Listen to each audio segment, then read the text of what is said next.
The rain falls on the penthouse glass like polite applause.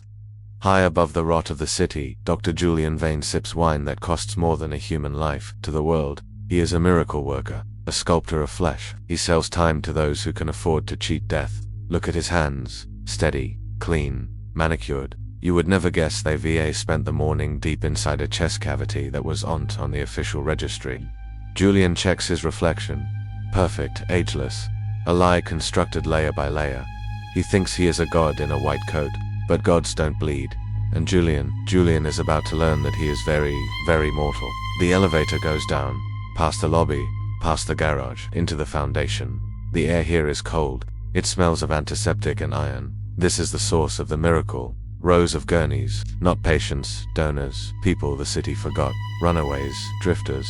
Julian walks the rows like a farmer inspecting cattle.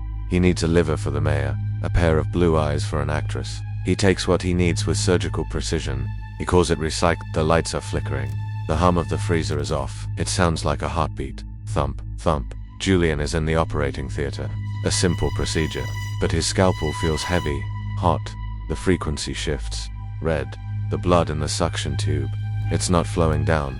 It's climbing up. Pulsing, he looks at the patient on the table. It's Mrs. Gable, a billionaire's wife. But for a second her face shifts. He sees the face of the homeless girl he dismantled last week. Julian blinks. The room is bathed in crimson neon. The surgical tools on the tray begin to rattle. Not from an. He tries to drop the scalpel, but it sticks to his glove. It wants to cut, but not the patient. The doors are locked. The donors aren't in the basement anymore. They are here, or pieces of monstrosity of stolen limbs and weeping sores, dragging itself across the sterile tile. It doesn't want money. Parts back. Julian screams, but the sound is swallowed by the red frequency. The scalpel in his hand moves on its own, guided by 1,000 invisible hands. A heart for a heart. He wanted to be a sculptor now. He is the clay. The police will find a mess in the morning. A surgical accident, they'll say. But we know better. The surgery was a success. The cancer was removed. Case closed.